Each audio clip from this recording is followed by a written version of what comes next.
tarde, bem-vindas. São só mulheres na assistência, não é? Eu digo mesmo mulheres porque não há nada de errado na palavra mulher, não é? Nós temos esta ideia de que não dizemos cavalheiros, não dizemos damas e cavalheiros, dizemos homens e mulheres, ou então aquela coisa homens e senhoras. Até parece que mulher é uma palavra menor, não é? Bom, então, mas muito boa tarde, bem-vindas ao MNAC. Queria apresentar então o nosso conferencista de hoje, José Micos, que começou por uma licenciatura, ou por duas licenciaturas, em Pintura e Desenho, depois o mestrado em interfaces visuais. As minhas notas, a minha letra é tão boa que nem eu própria consigo ler. Depois um doutoramento em arte psicadélica e visionária e um pós-doc, um doutoramento em arte visionária e um pós-doc em arte psicadélica e visionária, portanto seguindo uma linha de investigação bastante ampla, mas simultaneamente coerente. E hoje temos-lo aqui a falar sobre as pintoras brasileiras da geração de 70 e vai de certeza ser algo que nos vai apaixonar. Muito obrigada por mais esta conferência deste ciclo de Teresa Lousa e vou-lhe dar a palavra.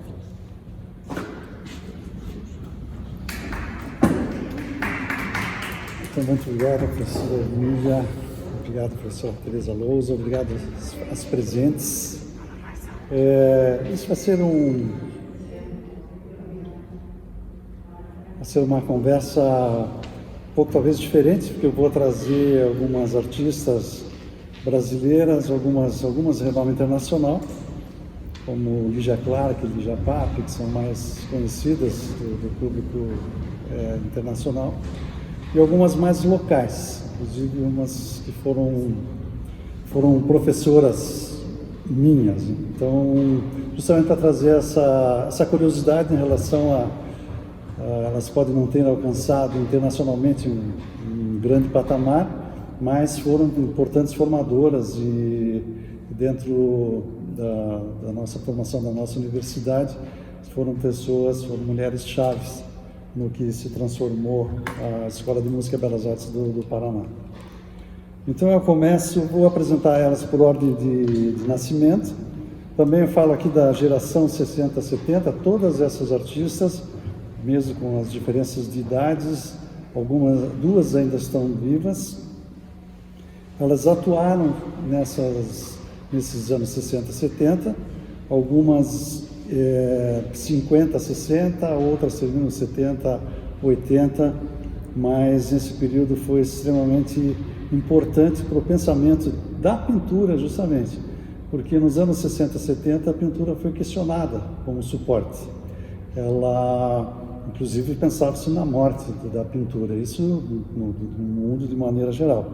Então essas artistas todas tiveram esses embates em relação a isso, o que estava acontecendo. As que ficaram mais famosas internacionalmente, elas realmente abandonaram o suporte da pintura para terem outras propostas que nós vamos ver. Algumas não, continuaram pintando toda a vida, antes, durante e depois desse período. Então, a primeira figura que eu trago aqui é a professora Leonor Botelli. Ela foi minha professora. Eu comecei a fazer a Escola de Música e Belas Artes no início dos anos 80, e ela foi minha professora justamente da disciplina de Natureza Morta. Era uma figura bastante icônica, um talento fabuloso, aquele tipo de pessoa que consegue, com uma pequena demonstração do seu talento, abrir sua visão para a percepção maior, principalmente em relação às cores. Estamos falando de pintura. Eu lembro muito bem de uma característica de eu estar pintando, como era a natureza morta, que são os objetos de cerâmica, e naquele momento que eu estava iniciando a universidade, eu não tinha me apercebido que uma pequena, mas uma moléculazinha do vermelho, naquele marrom da cerâmica, daria uma sensação maior daquela volumetria. E ela tinha esse talento de dar pequenas situações de ampliar o espectro do estudante em relação ao uso da cor. Que normalmente eu, como sou professor de pintura, há muitos anos também, eu percebo que o iniciante ele vê as coisas de uma forma mais monocromática. Se ele vai fazer um rosto, ele interpreta o rosto com aquela cor. que está ali, que interpretaria algum tom de pele como sendo dominante. Ele não vai enxergar os cinzas, os verdes, ou certos vermelhos, ou outras cores que estão pelo rosto, que isso pode, ou a pessoa traz essa sensibilidade de forma natural, que é mais difícil, ou ele aprende a ver. E ela era uma especialista nessas questões. Ela começou a trabalhar em 1948, no que veio a ser a Escola de Música e Belas Artes, que agora está fazendo 74 anos. Virou uma universidade, ampliou, tem vários campos dentro da própria cidade mesmo, e existe mais uma, que é a Escola de Música e Belas Artes, a EMBAP. Ela faz parte dessa mesma universidade, uma outra, que é a FAP, que é a Faculdade de Artes do Paraná, que tem as pós-graduações em arte, que eu também faço parte lá. E ela se torna, então, em 1960, professora titular de pintura na cadeira e leciona até o último momento, quase. Em 86, então 12 anos antes dela falecer, ela estava ativa ainda na universidade. Aqui alguns exemplos da pintura. Ela pintou desse gênero sempre, ela praticamente não alterou a forma de pintar.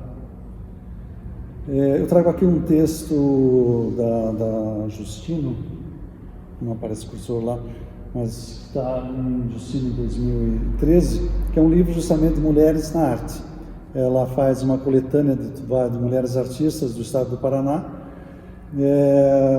mas das áreas tanto de pintura quanto de escultura e gravura, todas essas linguagens. E ela pergunta, que tipo de classificação poderia ter o trabalho da Botelho. Se seria de um caráter expressionista, por exemplo, mas ela infere que estaria muito mais relacionado à pintura metafísica. E ela diz assim, que há qualquer coisa de inumano, na pintura metafísica. Uma transcendência que Botelho exercita de forma admirável nos autorretratos. Ela se dedicou muito aos autorretratos. Algumas coisas diferentes que ela fez ainda foram retratos, por exemplo, da própria filha, da família, assim, como eu tenho um exemplo no seguinte.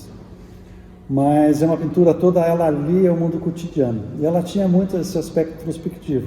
E além de ser de uma natureza muito melancólica, até mesmo triste, a Leonor Botelho tinha um caráter muito pessimista que se tornava até um pouco cômico. Como aluno, eu vi frases dela assim, tipo, nada dá certo, nada nunca dá certo. Então era uma figura muito engraçada. Ao mesmo tempo que ela mantinha um humor, e eu como aluno adorava a figura dela. Então aqui temos uns exemplos de retratos dela. Essa da Elizabeth é a filha. E mais um exemplo aqui de um autorretrato. E aí, tanto no exemplo anterior, essas formas de paisagens, como do autorretrato dela, assim como nesse, lembra alguns toques assim de coisas meio surreais, mas também pode lembrar um pouco a pintura do Quirico, como fala Maria José Justino em relação a essa pintura metafísica. Uma pintora seguinte, uma artista seguinte que eu trago é Ione Saldanha, nasceu em 1919, e essa já é um exemplo do que acontece nessa virada dos anos 60 em relação aos trabalhos de pintura. Ela teve a sorte, o privilégio, no sentido assim, que não acontece com muitos artistas pelo mundo, e muito menos os brasileiros, de poder viajar e ter essas experiências fora do país, como ela faz essa viagem para a Europa em 1951, para estudar a técnica de afresco, justamente na pintura, tanto em Paris quanto em Florença, aí na Itália. Aqui um exemplo de pintura mais dentro da linha abstrata dela.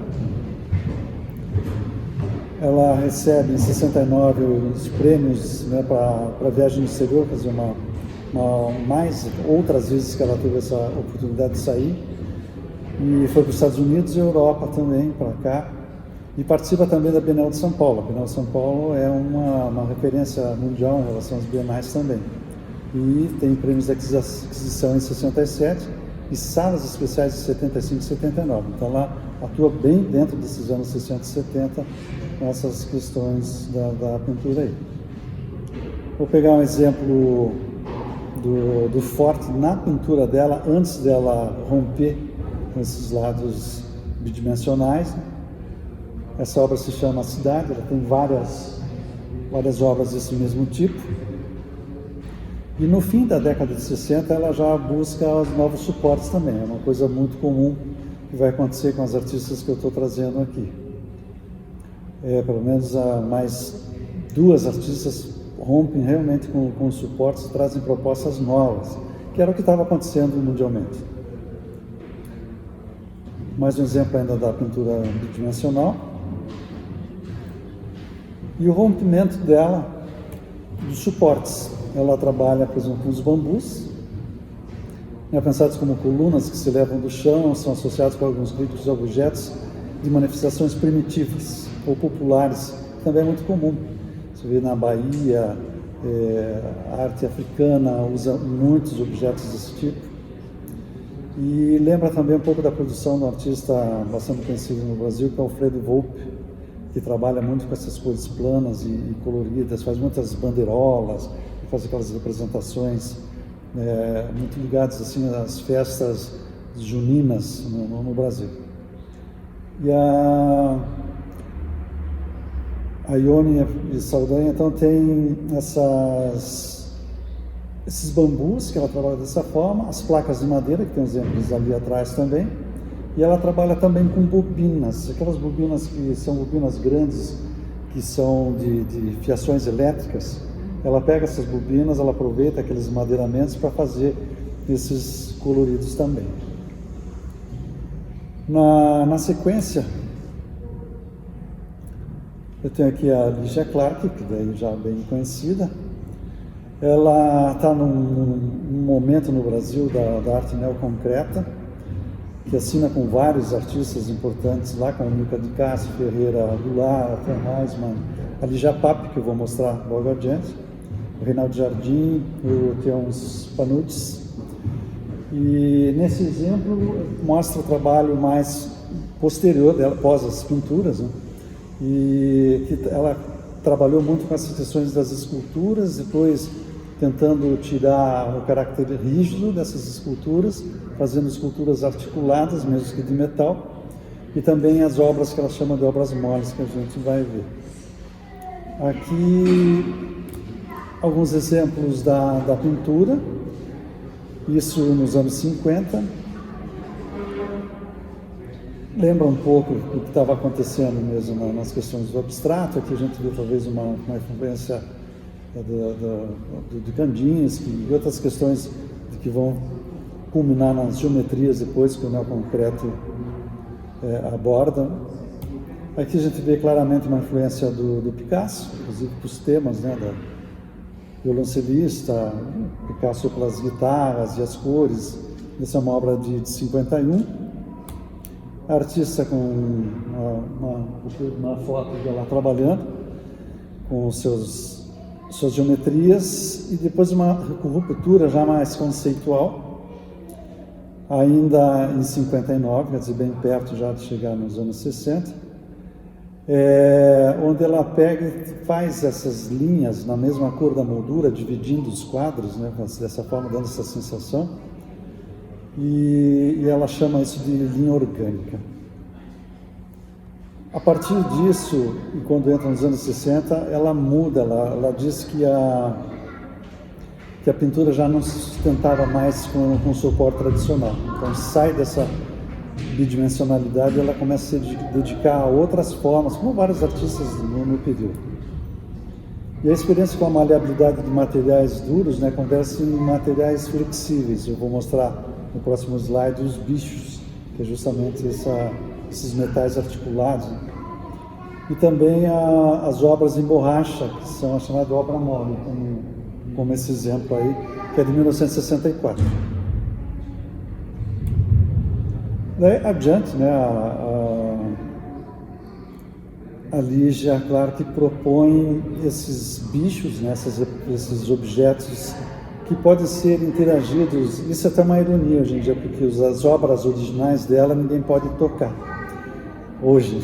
Mas na época a ideia era de que o público manipulasse essas obras realmente, sim.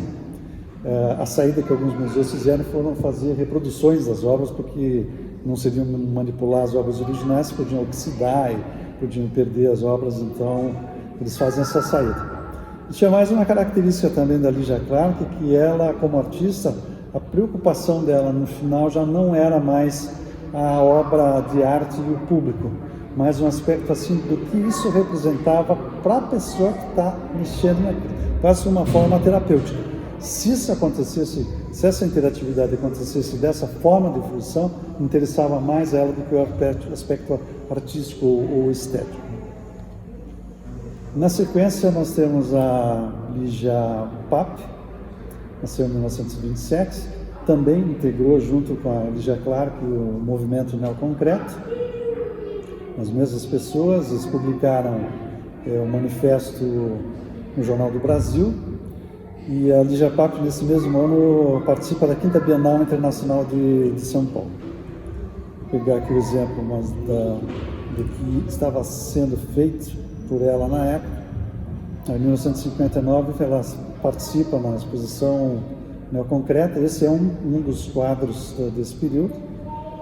E entre 59 e 61, a Lígia Pape realiza uma trilogia de livros da criação, o livro da arquitetura, o livro do tempo, que nós vamos ver um exemplo aí. Aí, a partir de 1960, ela inicia uma série de projetos ligados a esculturas de madeira. Quase todos esses artistas buscaram outras linguagens além da pintura, principalmente adiante dos anos 60. Ela participou também da primeira exposição internacional de arte concreta que aconteceu em Zurique, na Suíça. Aqui um exemplo dessa pintura, que é justamente o livro do tempo. É uma pintura expandida, ela não é uma pintura só bidimensional. Aqui tem objetos pintados, são objetos bidimensionais, e com essa relação que é um pouco da herança do neoconcreto aí, e foi produzido entre 61 e 63 com têmpera e acrílico, em 365 partes, e foi exposto no Museu Met Brauer, lá em Nova York. E aqui um detalhe, né, da figura para sentir mais ou menos a volumetria e como foi o conceito desse trabalho. Depois disso ela tem realmente uma atuação artística em muitas linguagens, né? Escultura, gravura, pintura, instalação, performance, cinema. Então eu trago, além dessa parte aqui, mais ligada um pouco à pintura, e já depois aí dos anos 70, 80 ou 90, né? Uma das últimas obras dela que é bastante interessante em relação à tridimensionalidade, que é a Piteia, são esses trabalhos com essas linhas, as iluminações, e ao lado uma fotografia dela de 1990 com um dos trabalhos escultóricos também. Uma artista pouco conhecida, mas que tem sido cada vez mais falada, inclusive por questões hoje em dia que nós temos as questões de gênero, temos as questões raciais, e ela se encaixa justamente nas duas, e hoje em dia ela começa a ser cada vez mais vista e mais discutida, que é a Maria Auxiliadora. Ela nasceu em 1935, faleceu muito cedo, morreu com 39 anos apenas, mas uma pessoa pobre, autodidata, uma mulher negra, todas as questões que a gente sabe como são questões difíceis aí, né, principalmente nessas décadas que estão ali de 35 e 74. Mas seu trabalho foi visto pela crítica como um ato de resistência pessoal e social. E ela conseguiu trazer no trabalho dela de uma forma muito simples, talvez naif, primitiva, ou como da arte bruta, a condição social dos pobres, a vivência nas favelas, como é que era o dia a dia, as festas também, as gafieiras, os namoros, os romances. E como ela teve uma doença terminal, que é um câncer, também nesse período ela não parou de trabalhar e trouxe aquele ambiente do hospital, tudo que ela estava vivendo naquela situação da sua vida ali. Ela começou desde criança, a mãe trabalhava para fora como bordadeira, e aos 11 anos ela desenhava figuras e já tinha esse interesse muito grande com uma inclinação natural para atingir, por exemplo, os fios que a mãe bordava. E dentro da própria família, os outros irmãos também tinham uma ligação com arte. Então ela nasceu nesse ambiente profícuo para isso. Frequentou a escola há pouco tempo e teve trabalhos bastante humildes, como empregada doméstica, e como ela conseguia sobreviver. Só com os 32 anos de idade, quer dizer, alguns anos, 7 anos antes dela morrer, que ela conseguiu se dedicar integralmente à pintura.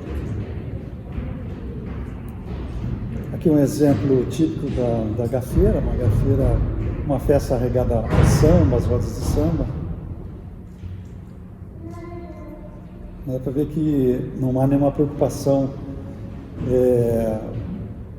de técnicas. Tem esse trabalho que está muito ligado à arte bruta, mesmo uma expressão muito natural dessa artista. Mais um trabalho. No final dos anos 60, ela se junta com outros integrantes da família, como o irmão, que era o João Cândido, que era um pintor. E o grupo girava em torno do músico, o teatrólogo e poeta negro Solano Trindade. Então, no Embu das Artes em São Paulo. O Embu das Artes em São Paulo é um local que reúne, não sei como é que a gente diz,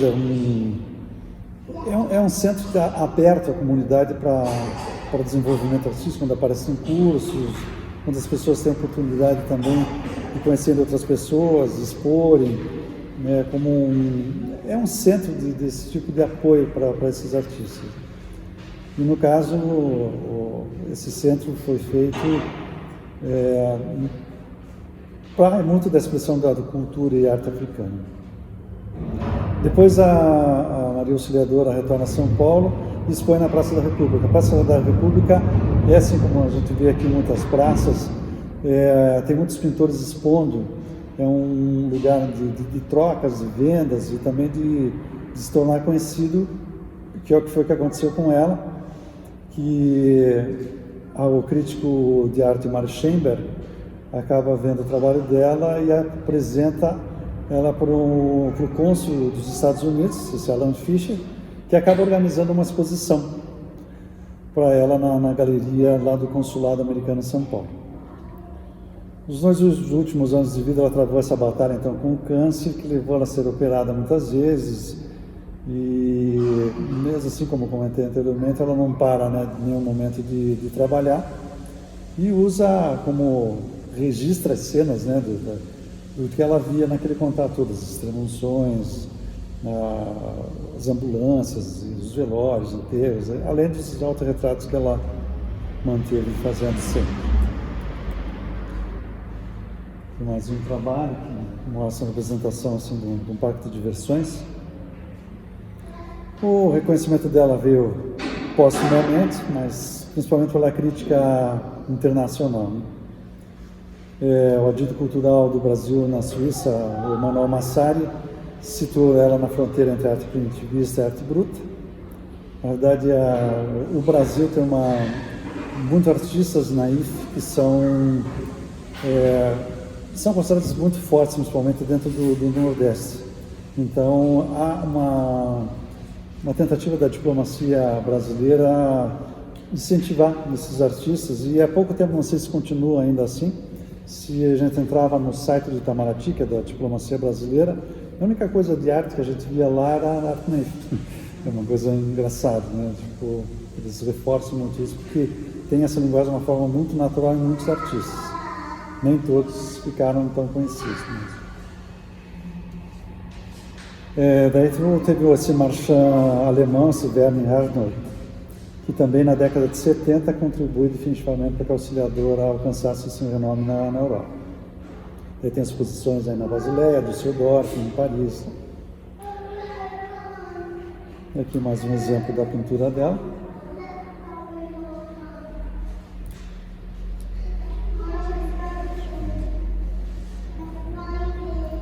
Essa Cibele Varela, de 1943, ela continua, está viva, né? Mas todos os anteriores já faleceram.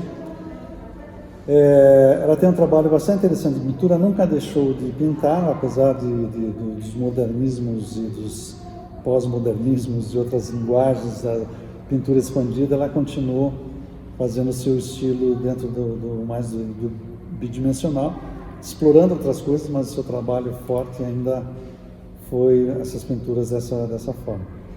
Ela começa aos 16 anos, já recebendo um prêmio do Museu Nacional de Belas Artes. Também tem essa oportunidade de estudar fora do Paris, como estuda na França. Teve um destaque porque participou do 7º Festival de Pintura do Cagnes-sur-Mer, sendo a única mulher entre 40 artistas. Então teve esse mérito dela nessa questão. Em 97, o governo brasileiro manda uma obra da Cibele como presente para a ONU, e a pintura segue exposta no Palácio das Nações. Ela estudou artes visuais no Museu de Arte Moderna do Rio de Janeiro, de 62 e 66. Então, ela se encaixa muito bem dentro dessa geração 60-70. Em 67, já realiza uma exibição individual na Bienal de Arte de São Paulo, que para qualquer artista é um mérito muito grande para a carreira, onde a pessoa tem um destaque brilhante. Onde exibiu 3 pinturas e 2 esculturas, então ela também tem esse lado multilinguagens. Aqui um outro exemplo. E ela está bem na época também, está aqui, pega um pouco dessas questões das cores vivas e das áreas planas, que remonta também um pouco do que estava acontecendo no mundo em relação à arte psicodélica, que não é muito difundida, é a minha área de pesquisa, mas eu vejo que ela está num submundo, num patamar mais underground, assim, apesar de ter feito muita coisa durante esses anos e influenciar enormemente. Se a gente faz uma análise do que estava sendo produzido na época, dos artistas, por exemplo, da pop art, eles todos tiveram influência da arte psicodélica. E não é tão claro, assim, quando se fala desses artistas, dessas fontes que eles beberam, mas com certeza está tudo ali. Pegando uma artista mais regional, essa é uma curitibana, que é da minha cidade, a Teca Sandrini, Estela Sandrini, na verdade o nome dela é Teca Sandrini. Ela nasceu em 1944, se formou em pintura em 67 nas mesmas escolas que eu, que é a Escola de Música e Belas Artes. Também foi professora há muito tempo lá. E teve outros cursos também, como didática de desenho, na filosofia na Pontifícia do Paraná. E também estudou escultura com o professor Juan Carlos em Buenos Aires, na Argentina. Aqui eu trago um texto da professora Maria José Justino, que eu citei agora há pouco sobre que ela escreveu esse livro sobre mulheres na arte, e que ela comenta que a Teca, no seu universo, esbarra na mulher, trazendo uma visão instigante que oscila entre o ingênuo e o mordaz, carregando uma compreensão empírica da mulher que, dividida no interior de uma sociedade competitiva, experimenta contradições nem sempre possíveis de serem resolvidas. É a artista das mulheres do dia a dia, das confusões, das tarefas, do exagero, das tralhas, potes, panelas, mesas, cadeiras, gavetas, o mundo da família. Tudo em redemoinho numa espécie de loucura organizada. É da rotina desse cotidiano doméstico que aflora o universo perverso de objetos através do conflito entre linhas e cores. Então aqui nós temos exemplos. Esses trabalhos, eles têm uma pegada abstrata, mas na realidade você identifica o figurativo, então eles seriam um pseudo-abstrato.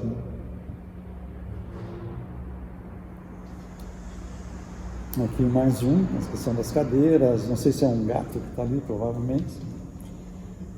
Então ela tem essa forma de trazer esses objetos desse turbilhão de coisas, e sempre do cotidiano do dia a dia. Aqui brevemente não vou ler sobre isso, mas ela tem realmente muitas exposições coletivas nacionais e internacionais, vários países, e tem obras em acervos permanentes importantes, como muitos no Paraná, no Brasil, mas também fora, como nos Estados Unidos, em Washington, em Baltimore, por aí. E ela foi uma importante figura de discussão em arte. Ela foi diretora até pouco tempo desse museu, o Museu Oscar Niemeyer, um museu bastante icônico na cidade de Curitiba. O museu, essa parte se chama até o Museu do Olho, né? Ele é dividido em 2 andares. As salas de exposições, em toda essa área amarela ali, são várias salas de exposições. Essa parte de cima, ela é gigantesca, ela é linda, ela tem é feita para ter objetos de arte ali dentro. E nessa parte lateral, lá, também tem toda a parte subterrânea, mais a parte no térreo, várias salas de exposições também. E você pode passar por um túnel por baixo de toda essa área e subir o elevador para cá. É muito interessante esse museu. E ela realmente tem essa atuação, então foi diretora há muitos anos desse museu e foi conselheira da Fundação Cultural de Curitiba, do Museu de Arte Contemporânea, do Museu de Arte da Universidade Federal do Paraná e também do Patrimônio Histórico do Paraná. Então, é uma figura muito atuante e muito importante e continua lá trabalhando. Letícia Marques é uma artista, ela nasceu, não é paranaense, ela se coloca no Paraná, ela migra para o Paraná, mas ela é natural de Uberlândia, em Minas Gerais, nasceu em 1953, continua atuando. Ela é professora na Universidade Estadual de Londrina, que é uma cidade ao norte do Paraná, e ela começa a partir de 89 a orientar grupos de artistas da mesma região, tanto individualmente, realiza exposições em várias cidades do Brasil, como São Paulo, Londrina, que é a cidade que ela leciona, Curitiba e Florianópolis. Então ela tem esse alcance dela muito regional. Eu trouxe esse texto aqui, eu vou ler um trecho só, mas mais para citar a professora Dalice Araújo. A professora Dalice de Araújo foi talvez a mais importante crítica de arte paranaense que nós tivemos lá. E ela teve um sonho e conseguiu um projeto junto ao governo de fazer uma enciclopédia dos artistas paranaenses, principalmente esses artistas regionais. Estava planejado ter 5 volumes essa enciclopédia. Ela conseguiu publicar 2 volumes. Eles iam por letras mesmo, digamos. O primeiro livro ia da letra A à letra G, por exemplo. O outro ia da letra H a tal letra. Mas ela acaba falecendo e o projeto não foi adiante, então dos 5, ficaram só esses 2 livros. Mas ela tem uma contribuição, e esse material que ela foi levantando durante o período continuou sendo pesquisado, está guardado. O Museu de Arte Contemporânea do Paraná é o que é responsável por esse tipo de pesquisa e que passou do Museu de Arte Contemporânea de Curitiba para o Museu do Olho, que é o Oscar Niemeyer, que agora ele concentra todo o saber e a história da arte do local paranaense ali. Não só paranaense, geral, mas do Paraná principalmente está preservado ali. Então a Letícia Marques é a obra de caráter neoexpressionista, torna-se um veículo de expressão liberatória do inconsciente, que se aproxima do surrealismo. Então ela tem esses aspectos bem simbólicos, que a gente já vai ver uns trabalhos aí, né? Ela também tem trabalha com escultura, também é uma artista de multilinguagem, né? E como ela é mais nova, ela tem atuação nos anos 70, eu vou pular o texto aqui. Ela tem já trabalhos nos anos 70, eu trouxe um exemplo aqui do Boia Fria de 1978, Quem Olha Sobre o Tele, foi o prêmio de Salão para Novos, em Curitiba. Então ela está começando a carreira por ali. O que aconteceu, acho que no mundo todo, os salões foram diminuindo. Na época que eu era estudante, eu fiz Belas Artes de 81 a 85, existiam muitos salões de arte, tanto de desenho, muitos de pintura, ou de várias linguagens, e eram incentivos muito grandes, de premiações. Tá? Esses salões foram diminuindo. Eu acho que o único salão que existe ainda é o Salão Paranaense, que é promovido pelo Museu de Arte Contemporânea do Paraná, que é o único que continua a estabelecer premiações e ainda prêmios de aquisição, muitas vezes. Todos esses salões, como o Salão dos Novos, eu também participei. Eu participei em 83 do Salão para Novos, o prêmio foi o meu prêmio de desenho na época. Era 78, um pouco tempo anterior, e o prêmio dela foi de pintura. Uma pena, esses salões já não existem mais. E, por exemplo, se eu falar dos meus colegas, né, dos professores, eu sou professor de pintura, eu dou as disciplinas de pintura 1, pintura 2. Não existe mais o curso de pintura que existia na Escola de Música e Belas Artes. Hoje eles transformaram. A gente vê, por exemplo, a Faculdade de Belas Artes aqui tem várias linguagens: escultura, tem pintura, tem desenho. Nós tínhamos também. Eles unificaram tudo isso, tiraram para ser um curso de artes visuais, e fazendo assim, o primeiro e segundo ano, até interessante a proposta, mas a gente sempre fica naquela dúvida. Primeiro e segundo ano tem uma grade comum, todos têm que fazer as disciplinas ali. Abarcam, por exemplo, as minhas de pintura. A partir do terceiro ano, terceiro e quarto ano, o próprio aluno cria a grade que ele quer. Quer dizer, se ele quiser continuar pintando, ele vai continuar. Se ele quiser fazer escultura, tem nas disciplinas, que daí são as disciplinas eletivas que eles podem fazer. E uma ruptura muito grande, porque o que estava acontecendo? As pessoas entravam no curso de pintura, mas o trabalho final delas era sobre vídeo. Então, como é que era isso? Né? Eu vou fazer performance, por exemplo. Quantas performances a gente viu em trabalhos de conclusão de curso? Então, eles sentiram que era um momento mesmo de fazer uma unificação das linguagens no curso de artes visuais, de uma forma mais revolucionária, mantendo só uma âncora no primeiro e segundo ano e abrindo totalmente para a expressão para o terceiro e quarto. Tem dado certo, e ele passou de uma nota, que eu acho que nós tínhamos nota 3, de 3 vai até 5 a nota, para uma nota 4,6 na avaliação no ano passado. Então, teoricamente não, na prática está funcionando. A pandemia veio para estragar tudo, porque deu uma segurada tudo. Como é que eu dou aula de pintura online? Para mim foi um desafio enorme. Eu conseguia dar aula de técnica, de explicar a técnica. Mas essa sensibilidade simples de uma botella que pegou, micros, se você puser um pouquinho do vermelho aqui, se você ganha um volume na figura, e aquilo acendeu lá na frente, assim, uau, né? Isso, se você não está em contato com o aluno, você nem percebe essa necessidade dele, né? Eu já conseguiu fazer coisas assim, mas foi uma tristeza. Outros exemplos da pintura da Letícia Marques.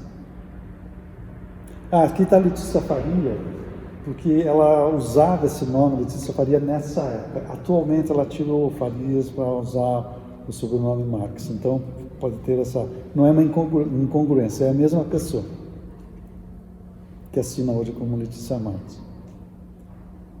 Então esses já são trabalhos de 84, já extrapola um pouco aí os anos 70, mas ela continua fiel aos trabalhos, né? E aqui um trabalho já da década de 90, praticamente a linguagem dela se mantém ainda constante.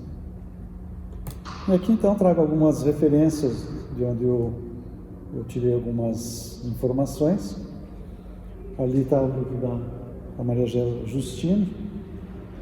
Tem um site bem interessante para quem tem curiosidade, às vezes, de saber sobre algum artista brasileiro e quer ter uma referência de confiança. Essa enciclopédia do Itaú Cultural de Arte e Cultura Brasileira, que é promovido pelo Banco Itaú no Brasil, ele é uma fonte de referência muito boa, inclusive facilita o processo, porque ele explica como tem que ser citado aquele artista, como é que faz as formatações, se a pessoa está trabalhando com uma tese, uma dissertação, coisas assim. E alguns blogs também, e muito do material, até agradeço a professora Maria José Justino, porque quando eu falei que ia fazer essa palestra aqui, ela cedeu textos e ficou muito feliz com a questão toda. Só que eu tive que filtrar um pouco para as pintoras, porque ela me mandou das escultoras e gravadoras, mandou muito material. E é isso, então, eu agradeço mais uma vez a Emília, a Tereza e todas as presentes aqui. E se tiver alguma questão que eu possa responder, eu estou à disposição. Obrigado. Obrigada.